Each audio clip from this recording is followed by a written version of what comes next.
presentation. Our last presenter before the refreshment break, who I know will make the wait very much worthwhile, although I don't see it right now, is Radcliffe Dockery. Let's see. Oh, there it is. Okay. So Radcliffe is President and Chief Executive Officer of Higher Training and Consulting. He has delivered training for businesses, educators, and young people in Asia, Southeast Asia, the Americas, and Sub-Saharan Africa. As a community volunteer, Radcliffe has hands-on knowledge about the challenges facing youth around the world. He has used his knowledge to strengthen CSR initiatives for companies across various sectors. He has been featured on CBC News World, Business News Network, and in CIM magazine. Radcliffe has an honors business degree and a certificate in strategic alliances from York University. He has worked for companies such as HBC, Zurich, TELUS, IBM, AT&T, and Canada Post. And this includes roles in marketing, training, and strategic alliances. So I will pass it over to Radcliffe. Start adding to my bio as well. Director of the chamber as well.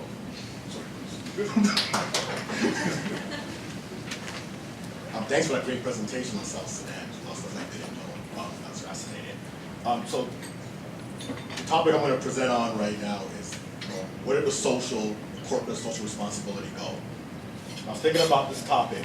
It came up at about 3 a.m. in the morning. I have a 5-month-old daughter. So she's about 2 months old, and of course she was hungry at 3 o'clock in the morning. So it was my turn to look after the baby. I'm sitting there thinking about what should my topic be this year. And I gave a couple of ideas and she didn't react. I said, what did the social go? Her eyes lit up and she looked at me and drew it all over my shirt. So I said, that's the topic. So give her all the credit for the topic. What we're going to talk about today, social responsibility versus corporate social responsibility. Where perception becomes reality, the social impact of social media, and bringing social back. Our thesis, and there's a minor grammar error here, my apologies. But the thesis here is that until you deliver social impact, until the leaders of corporations deliver social impact, until the leaders actually have a personal conviction about CSR, there will be no change. You will not make a proper social impact. It has to be something personal. It just can't be the law says I have to do this, so I'm doing this. And that's very common. No, we need the laws, we need the protocols, we need the finance rules, but it just can't be it. It has to be something else. Why are you doing this? And it normally comes from the leadership. So we look at what social responsibility is. Now here's a formal definition for say social responsibility. It focuses primarily on an individual. No, what can you do to make a difference between making some money and helping society? And corporate social responsibility is about the business executing those elements of giving back to the community, making profits, making sure your employees are doing well, and supporting the community at whole. How can we have corporate social responsibility if individuals do not have social responsibility? The two are hand in hand. Too often there's corporate social responsibility out there, but the individuals who are setting up the policy really don't demonstrate social responsibility. So the two mismatch. And this is why today there's protest. This is why a lot of people do not trust particular industries. That's why people are not stupid anymore. When they see, here's a nice poster, they look at it and say, so what? Show me some substance. So we look at where perception and reality merge. So social responsibility viewed as personal. Corporate viewed as corporate. Social responsibility is also driven by a fact of personal faith. It may be a life experience, conviction, something that you grew up, something that happened in your life that says, it's my duty to give back to people and make a difference. The view of corporate is, well, I have to do, so let me do it. How you execute personally, there's numerous ways.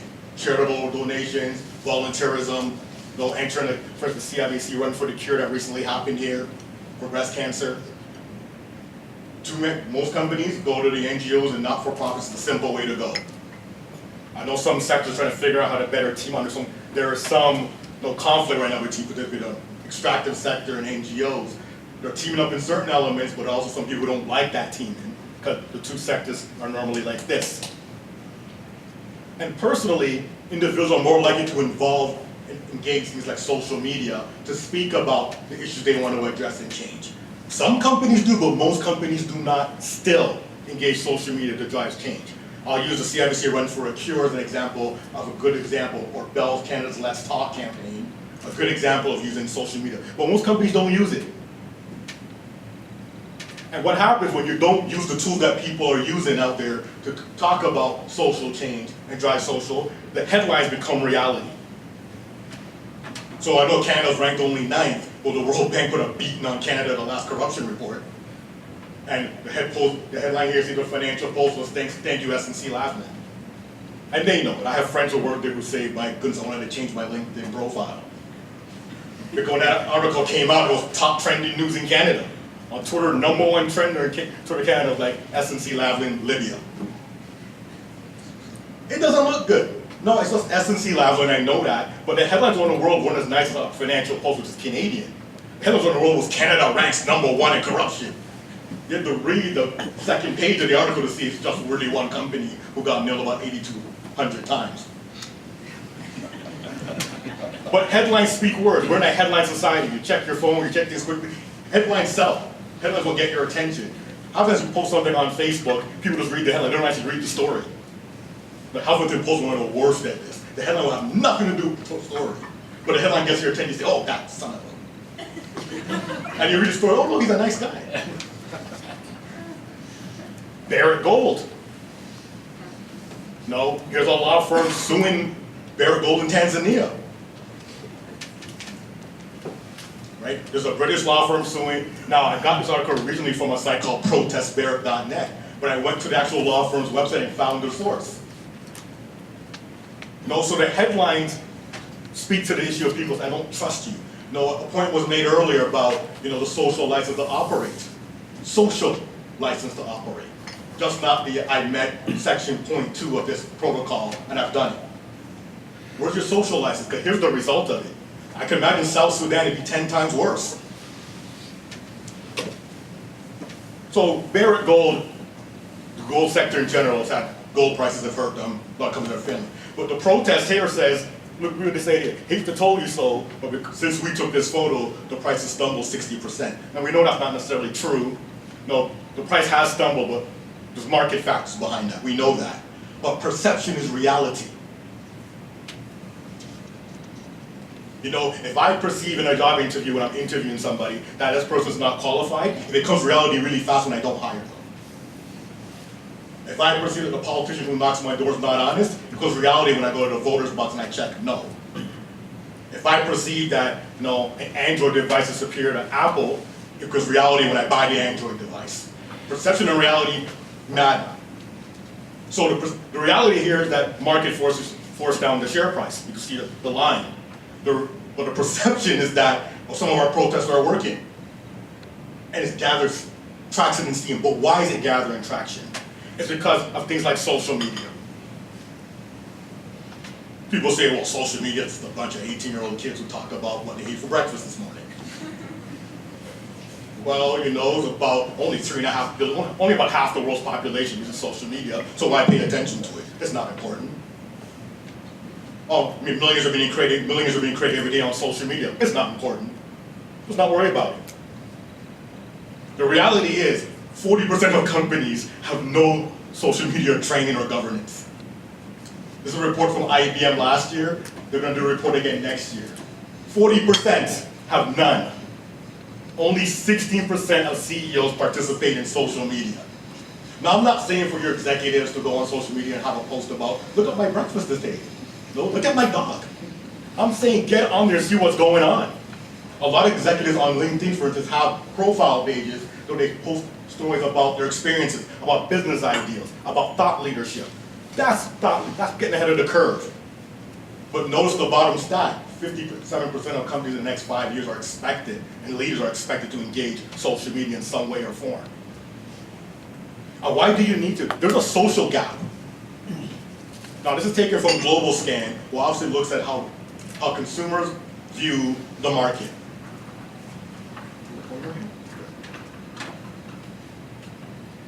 So, people who are unable to name a socially responsible company. So they ask people, Okay, you name a social responsible company. Now we know what's going on in Greece, you don't blame them. I hope none of my mutual funds invest in Greece. But look at, so basically, look at the 50% above marker. We're there. Over half of Canadians can't name a socially responsible company. What we rank ninth on the corruption list, we're good, we're a great place to do business. We have all these CSR initiatives, but half of Canadians can say, huh? What are you talking about? That doesn't exist. The headlines don't help.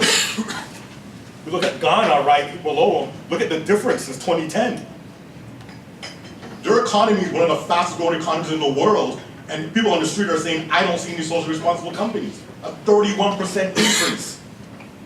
And many are Canadian mining companies and law firms and companies that are there doing business. They're growing in double digits average the last 2 or 3 years in Ghana. There's a disconnect. Now, on this side here, we look at how are people learning about social responsibility through social media. And the country who we stereotype a lot here, China, leads the way. I do business in China. I'm in China. It's amazing when you're there how people get so closed and it's so, they're so tight, they're so communist. I didn't really sense that.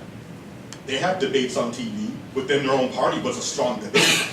The government gets shut down for 16 days. I wasn't too happy when they said they're going to shut down the government, not pay the debt. I have mutual funds that have American T-bills, pay up. So here's like Brazil, South Korea. Now Canada's not too shabby there, but there's a disconnect. Nobody knows what you're doing. No one knows what we're doing, or they don't believe in what you're doing. It's a slick marketing campaign because there's no social in it. It's corporate responsibility, not corporate social responsibility. Let's bring social back. This is some studies that have been done. BusinessInsider.com produced this chart. Where are people going on social media? Actually, where a lot of business people I speak to have a big disconnect here. Well, the talking about technology and media, food, travel, and drinks. Well, I sell cars, or I sell, financial services. I'm a law firm, I'm a mining firm. Why do I care? Well, last week at our Indaba, we had Robert Freeling talk about Hyundai going with fuel cell automobiles. Hyundai will tell you what you do. I'm buying stores Hyundai for my clients. Here they are, fuel cell vehicles that would have almost zero emissions. That's a social responsible thing, right? We want clean environments. But the only way you're going to get the fuel cell is to get the resources from South Africa to plant. So you got to mine it. Where is the story from the mining companies in the auto sector that link to the top issue on social media, which is technology? You cannot have the clean air until we mine the raw materials that can produce clean burning cars, that could produce the high-speed trains of the future so less cars are on the road. Where is that? You got to connect to what matters to people. Sales 101 is not about what I want to sell you, it's about what you need. And how do I address that need better than the next guy who comes through that door? So the point here is that if you connect to people's personal convictions through CSR, then you're seen as authentic. Then there's some social. Then they can name, maybe 80% of Canadians can name a socially responsible company. And in places where you do business, people can see what you actually do. And more importantly, they can feel what you actually do. The term social is about feeling. It's about how we interact. It's about how groups of people collaborate together. That's what social means. We're practicing more CR than CSR. And the numbers don't lie. Could we keep having, someone said, still a seminar about the business value of CSR. Are we kidding?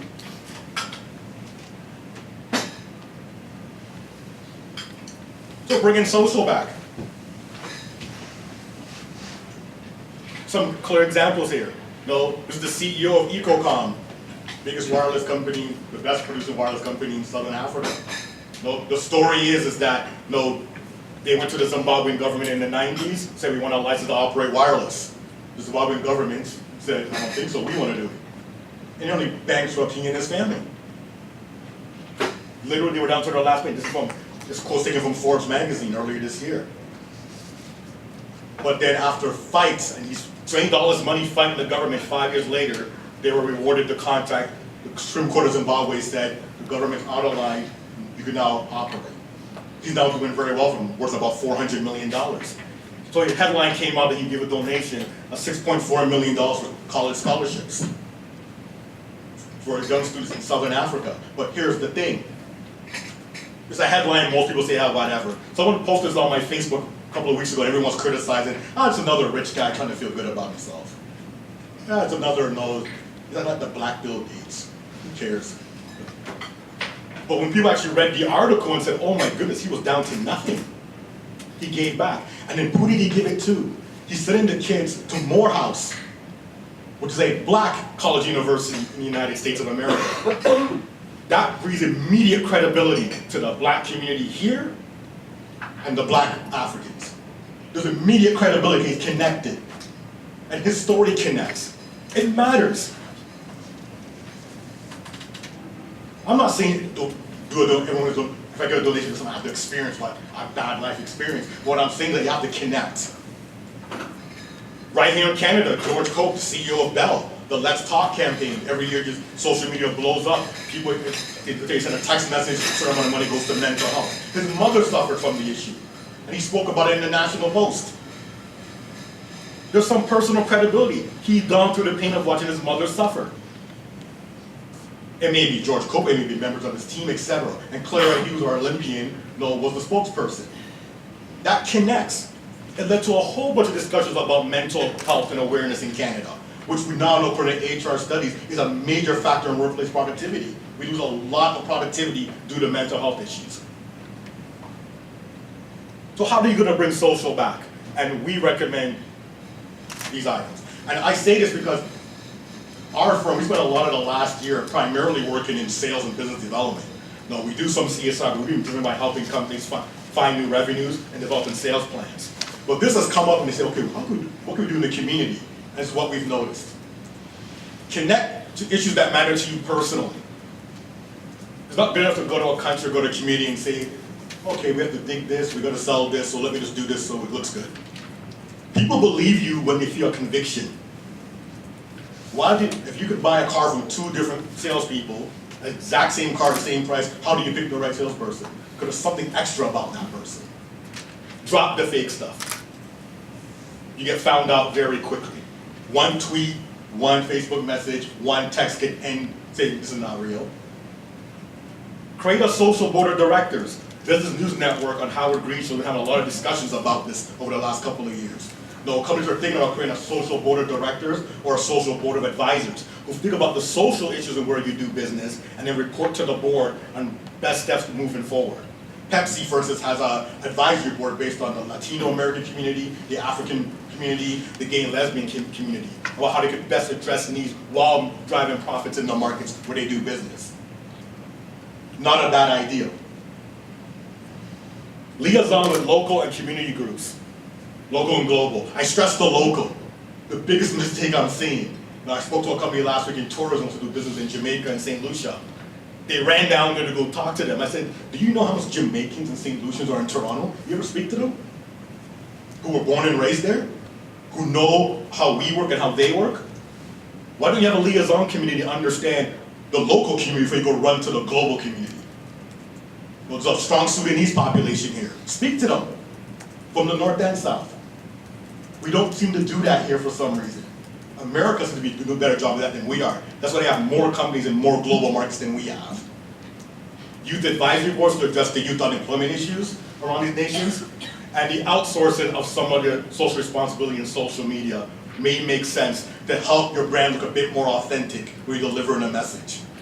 If someone's hated your brand for 9 years, all of a sudden, we've done this great project, so you need someone else to tell that story, so it has a bit more credibility until your brand builds back some credit again. So to wrap up, we need to bring social back to CSR. The S needs to stand for something. The S has to be more than just a protocol. It has to be more than just, I'm doing it because it feels good. You have to care about it. Because if you don't care, you get found out. And the found out means you get sued, it means someone protests, it means people don't buy your product. Bad news spreads faster than good news. That's just the way it is in this world today. The question is, which side of the ledger do you want to be on? And I'll wrap up with what I started with. Until your leaders and ourselves have personal convictions for the issues we stand for, CSR is nothing more than a check mark. It's not social responsibility. And I'll leave with this final example. Just happened to me a couple weeks ago in a building right down the street here. We had some officials here from Africa speak to a mutual fund firm. We're setting up a deal. I'm in the elevator. They turn up two of the gentlemen in the elevator. I don't know who they are. Good morning, how are you doing? No response back. No look back at me and a couple of my business partners. We walk into the room, we walk into check in, so we're here to meet blah, blah, blah. They check in to meet whoever. They don't realize that we're both there to see the same group of people. We get into the room, they realize, oh my goodness, the look on their face when they realize that, oh, these guys are in the same meeting. This is weird. And I had to turn to one of them and say, how on earth can you treat me but have any credibility in front of this senior finance official in Africa who looks like me? And yet, you're gonna treat me in the elevator like I should be your servant, like I'm something below you. Your conviction has to change. You're not trusted. No, and that has to change. Our personal convictions have to matter. If it doesn't matter, don't do it. Save everyone the headache and don't do it. But if it does matter, or if people in your team, mess with people on your team, engage them. And don't run from social media. Too much of you are running from it and it's getting worse. Embrace it.